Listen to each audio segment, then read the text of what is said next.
guys, kami sa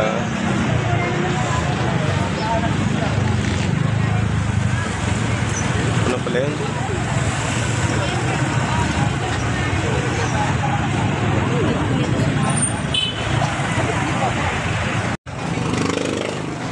So, bali nag-aantay ako dito sa labas doon sa pinsang ko. Kuha na hindi na ako pinapasok. Dito siya ngayon sa labang para kumapit kay Capitol ko. Dito sa may TV5 dito sa Mandaluyong, Reliance Street, Mandaluyong. So dami pa ng tao rito. Hindi lang kay Rapitol ko, dito din pala yung mga Ed Bulaga. Yan. Yung mga nasa likod ko sa loob, yung mga fila papunta sa papasok sa Ed Bulaga. Dito lang ako sa labas. Kailangan pala sa isang representative lang yung pinapasok. So bali lang yung pinsang ko sa yung kabilang pamilya magre-reklamo rin. So isang representative lang yung pinapasok. Wala kayo mga kain. Uy, saan naman?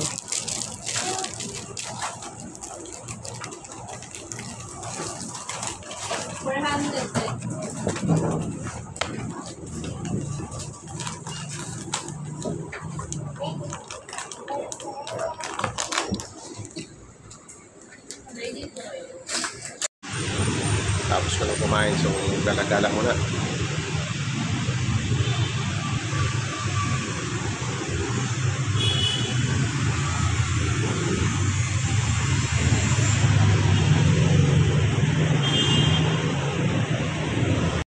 Hirap pala dito. Dami nakapila oh. Ilan sa araw. Kataga mo pila.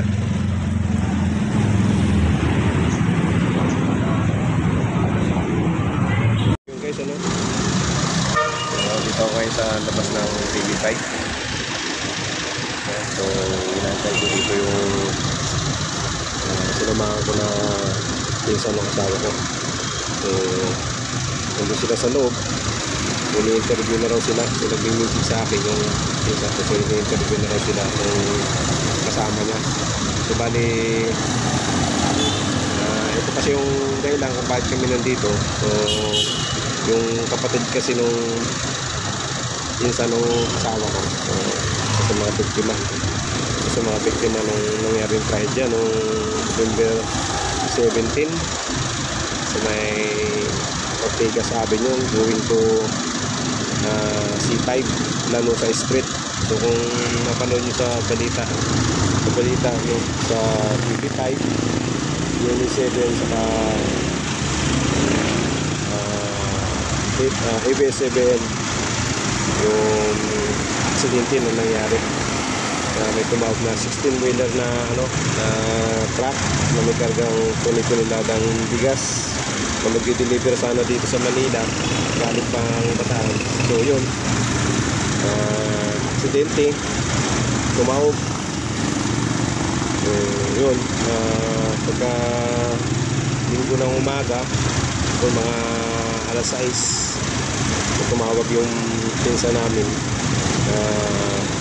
yung kapatid niya ay involved doon sa aksidente yung nangyari. So yun, tapos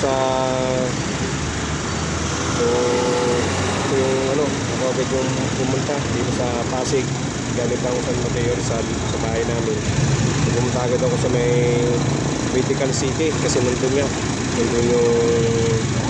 kapatid ng pinsa ng asawa ko biktima. So yun nga, talagang wala na, binawian na ng buhay. So apat sila binawian ng buhay dahil po doon sa aksidente na yun. Ganun nangyari. So yun, after nung pagkagaling namin sa Medical City, so naayos na namin yung bangkay nung kapatid ng pinsan ng asawa ko. Yun, diretso na rin kami sa police station dito sa Pasig, may gugong para dire-diretso yung pa ng kaso sa investigasyon. So, naging problema,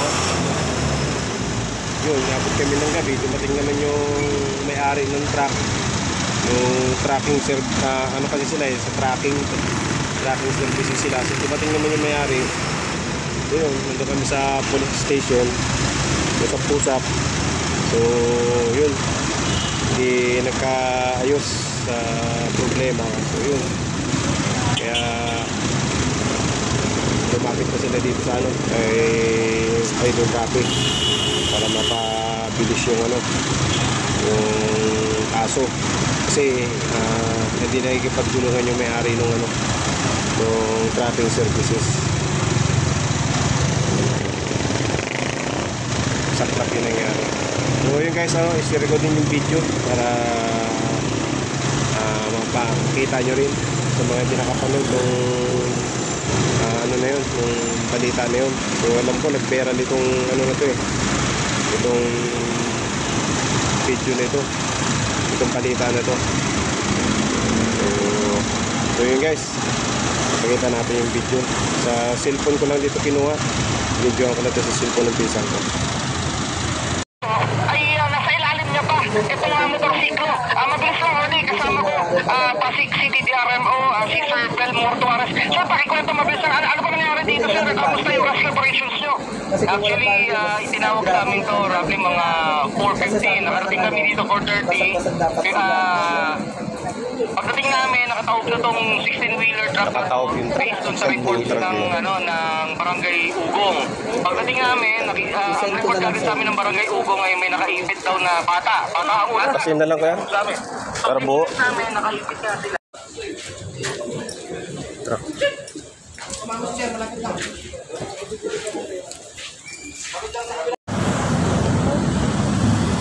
Ate, ito yung sasakyan ng tatlong driver na kasama ni Kuya. Ito.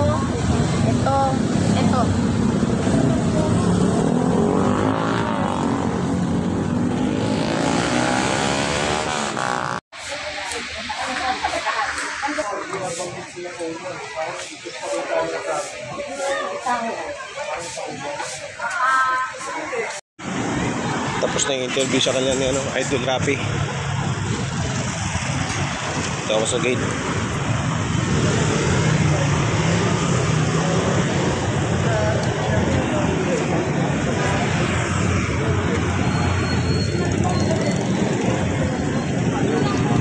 Ito sila. Ano? Kanina nasagot yung may-ari ng truck. Oo. Tapos, na-assist na kami hanggang sa nakarating na kami sa taas. Eh kung kailan malapit na kami sa namin, bigla kong tumaas mo nag-a-assist sa amin. Hindi ka daw nakontak yung may-ari ng truck. Hindi na makontak. Oo, kaya hindi kami ineringan. Pinapabalik kami dito maaga. Direct na kay bukas umaga. Oo, yung una nakausap, natatakot silang lumabas baka daw dito. Baka, hindi yung dapat niya. Ha? Baka daw andito. Walang daanan. Doon na tayo. Huwag tayo dito. Sila. Ay. Binigyan kami ni Sir Robin pamasahe. Andito sa akin.